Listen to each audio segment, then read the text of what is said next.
दोस्तों आपका 10 फरवरी को कक्षा 11वीं भौतिक शास्त्र फिजिक्स का वार्षिक परीक्षा का पेपर है। लगातार दोस्तों मैं आपको क्या है बहुत ही बेहतरीन तैयारी करा रहा हूँ। इसलिए मैंने आपको पहले ही 2 अंकीय वाले अति महत्व प्रश्न, 3 अंकीय वाले अति महत्व प्रश्न, साथ ही वस्तुनिष्ठ मैंने आपको बताना स्टार्ट कर दिया है। ओके, 4 अंकीय वाले प्रश्न के लिए लगातार कर रहे थे, तो अब दोस्तों इस वीडियो में हम 4 अंकीय वाले महत्व प्रश्न देखने वाले हैं। ओके, ये आपका पार्ट 1 है, 2 पार्ट में वीडियो आएगी। ओके, इसलिए क्योंकि और मुझे हर प्रकार के सिलेक्टेड आपको कवर कराना है, क्योंकि 6 सेट में पेपर आ रहे हैं, तो मैं चाहता हूं कि हर सेट में आपके क्या क्वेश्चन आए। ओके, इसलिए मैं हर प्रकार के जो इंपॉर्टेंट है, ओके, जो प्रीवियस ईयर में आ चुके हैं पूरे एनालिसिस करके तैयार किए हैं।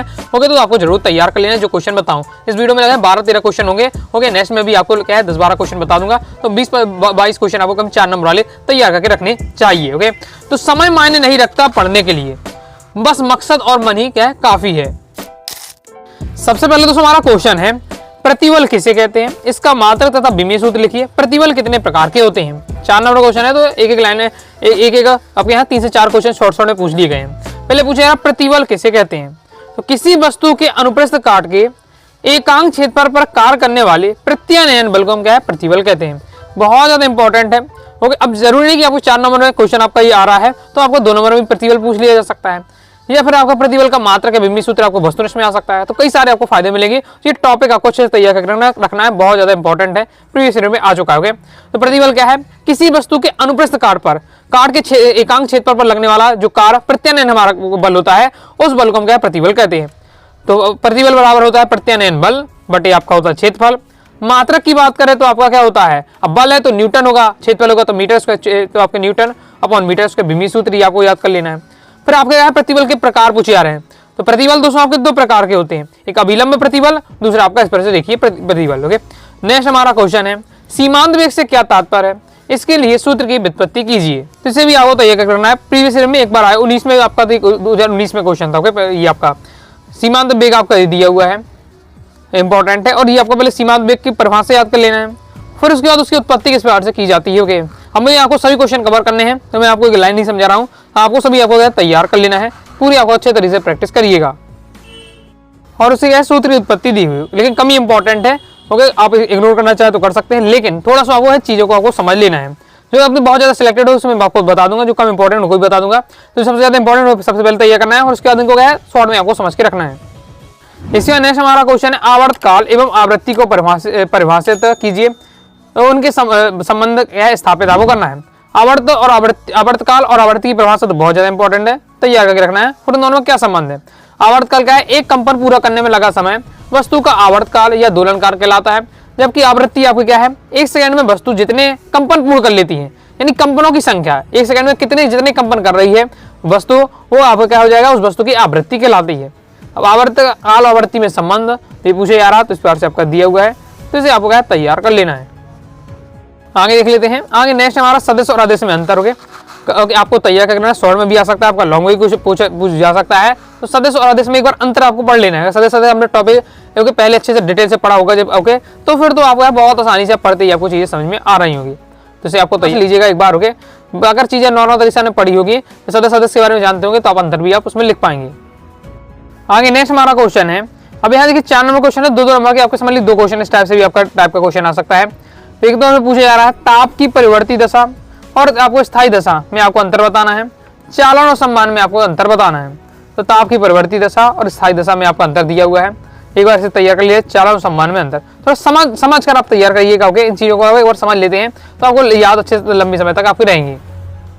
इसी बार नेक्स्ट हमारा क्वेश्चन है, समीकरण हमारा जैसे एस बराबर दिया हुआ है ut + 1/80²। स्थापना कीजिए, स्थापना आपको करना है। ओके, बहुत ज्यादा आपका सिंपल लेने वाला, इजी लेने वाला, इस तरह का सॉल्यूशन है। ओके, किस बार की माना कोई वस्तु का नियत वेग क्या है, ए मतलब नियत त्वरण हमने ए मान लिया, से गतिशील है, प्रारंभिक वेग यू होता है। ओके, तब t सेकंड के पश्चात विस्थापन s तथा वेग भी हो जाता है। तब औसत वेग क्या होता है?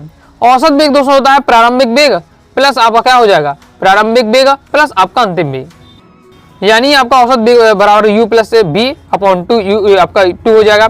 अब v = हम का u2 फॉर्मूला आपका 80 फॉर्मूला जानते हैं, तो v = का हमने क्या u और 80 रख दिया है, फिर इस बार से हमारा आ जाता है। हम जानते हैं कुल विस्थापन क्या होगा, औसत वेग क्या समयांतराल समय में हमें क्या गुणा करना पड़ेगा, तो हमारा क्या सूत्र स्थापित हो जाएगा, सूत्र निकल आएगा। तो इतना है, आपको एक बार प्रैक्टिस कर लीजिएगा। आगे नेक्स्ट क्वेश्चन हमारा, चक्रीय प्रक्रम किसे कहते हैं? इसके विभिन्न चरण लिखिए और पी भी आपको आगे खींच रहा है। प्रीवियस ईयर पे आ चुका है चक्रीय प्रक्रम। ओके, अब इतना लॉन्ग यदि आपके रहते तो आप पूरी तरह से रट नहीं सकते हैं, आपका ये पूरा आपके इस प्रकार से दिया हुआ है और रट तो सकते नहीं है, इसलिए थोड़ा सा आपको समझ लेना है। थोड़ा बहुत आपको क्या है, जब थोड़ा आप समझ कर आप तैयार करेंगे तो आपको आसानी से क्या तैयार होगा, नहीं तो ऐसे आप डायरेक्ट पढ़ेंगे तो आपको है बहुत ज़्यादा समय लग जाएगा, तो फिर भी आप अच्छे से तैयार नहीं कर पाएंगे। चक्रीय प्रक्रम किसे कहते हैं, विभिन्न चरण के लिए आपको क्या है लिखना है और साथ ही पीवी आरेख बनाना है। इसका नेक्स्ट हमारा क्वेश्चन है, अब यह 4 नंबर क्वेश्चन है तो 2 नंबर के 2 क्वेश्चन आप पूछ ली जा रहे हैं।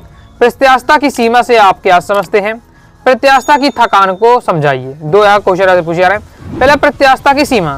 ओके, प्रत्यास्थता की सीमा क्या है कि अगर उसमें क्या हम ब्रू पर बल लगा रहे हैं, ओके रबड़ ले लिया हमने, रबड़ को देखती नहीं तो इतना तक खिंच जाती है। ओके, बस अब यहाँ तक खिंच सकती है रबड़, अब उससे ज्यादा और खींचेंगे तो क्या रबड़ टूट जाएगी। ओके, तो जिस स्थिति में आकर जैसे उससे ज्यादा बल लगाया जाए तो रबड़ जो वस्तु टूट जाएगी, रबड़ टूट जाएगी, यानी उसका विरूपक बल पर काम नहीं करेगा, तो वह प्रत्यास्थता की सीमा रहती है। ओके, विरूपक बल के परिणाम की वह सीमा जिससे कम बल लगाने पर पदार्थ में प्रत्यास्थता का गुण क्या बना रहता है, तथा जिससे अधिक बल लगाने पर पदार्थ का प्रत्यास्थता का गुण समाप्त हो जाता है, तब उसको हम क्या कहते हैं, प्रत्यास्थता की सीमा कहते हैं। सिंपल है। आगे नेक्स्ट हमारा प्रत्यास्थता की थकान को समझाइए। यहाँ जो है प्रत्यास्थता क्या थक जाती है, यानी जब किसी तार पर कोई बल लगाकर अधिक समय तक लगा रहता है तो तार क्या धीरे धीरे क्या स्वतः ही समय के साथ साथ बढ़ने लगता है। जैसे कोई तार ले लिया, उसको हमने खींचा था, खींचे हुए फिर कुछ समय कंडीशन ऐसी है कि वो अपने आप क्या खींचता चला जाएगा। ऐसा आभास होता है कि तार क्या थक गया हो तथा वह विरूपक बल के प्रभाव से क्या मुक्त होना चाहता है। यदि तार को कुछ समय के लिए विरूपक बल से मुक्त रखा जाए तो कुछ समय बाद क्या जो तार पुनः अपनी अवस्था में प्राप्त कर लेगा।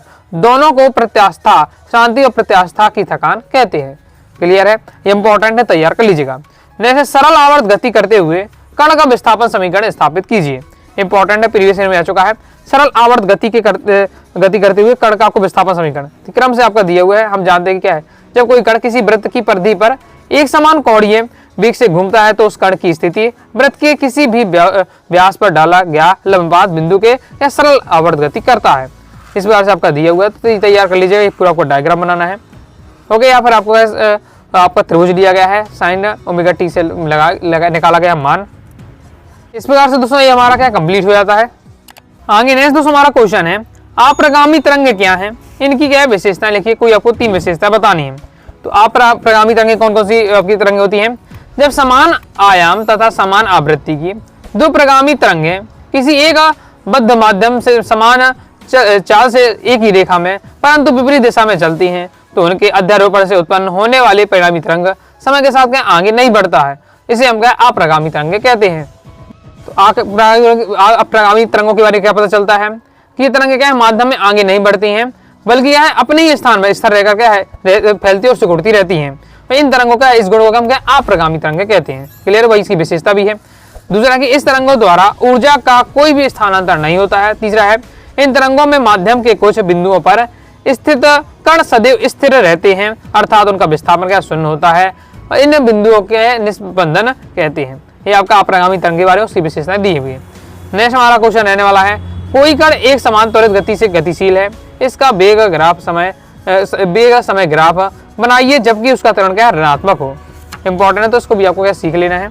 ये आपका कंप्लीट सॉल्यूशन दिया हुआ है, तो आप इतना स्क्रीनशॉट ले लीजिए। ओके, आगे देख लेते हैं। और इसके आगे आपका ये सॉल्यूशन आपका ये दिया हुआ है, इंपॉर्टेंट, एक बार जरूर पढ़ लीजिएगा।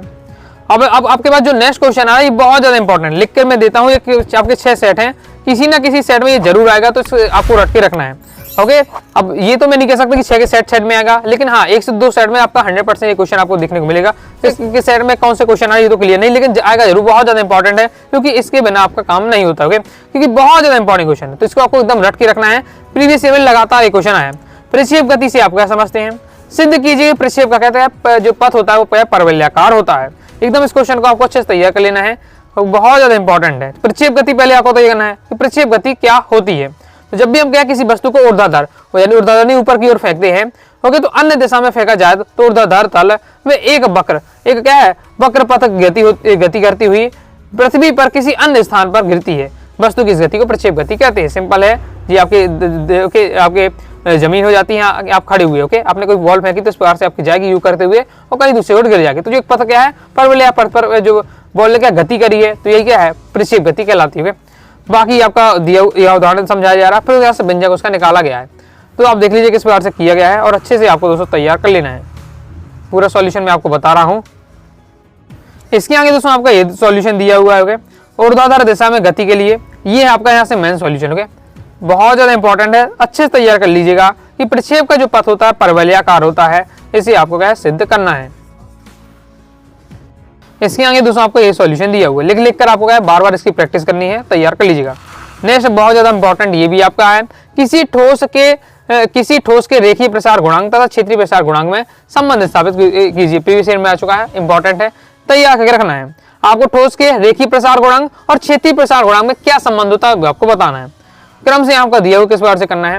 पहले माना कि आपको 0 डिग्री पर किसी वर्गाकार शीट की प्रत्येक भुजा की लंबाई L, 30 डिग्री सेल्सियस पर प्रत्येक भुजा की लंबाई L प्लस आपका क्या स्मॉल l दिया हुआ है। इस पर माना गया है प्रारंभिक क्षेत्रफल दिया हुआ है, तब आपका क्या होने वाला है, तो ये आपका क्रम से दिया हुआ है। तो आपका रेखीय प्रसार गुणांक और आपको क्षेत्रीय प्रसार गुणांक में आपको संबंध बताना है। तो इसका स्क्रीनशॉट लीजिए, प्रैक्टिस कर लीजिएगा। आगे देख लेते हैं। इसके आगे दोस्तों आपको ये सॉल्यूशन दिया है, तो अच्छे से तैयार कर लीजिएगा और प्रैक्टिस कर लीजिएगा। नेक्स्ट हमारा क्वेश्चन रहने वाला है, ऊष्मागतिकी का प्रथम नियम क्या है, इसके आधार पर निम्न की व्याख्या कीजिए। पहले तो आपका ऊष्मागतिकी का प्रथम नियम बताना है, फिर आपको ऊष्मागतिकी के प्रथम नियम के अनुसार समतापी प्रक्रम, रुद्धोष्म प्रक्रम और चक्रीय प्रक्रम को आपको समझाना है। बहुत ज्यादा महत्वपूर्ण क्वेश्चन है ये। आपको क्या फिर 2 नंबर चक्रीय प्रक्रम बस आ जाए या रुद्धोष्म प्रक्रम आ जाए, तीनों इस प्रकार से आपसे पूछा जा सकता है। पहले तो आपको ऊष्मागतिकी का प्रथम नियम आपको बताना है।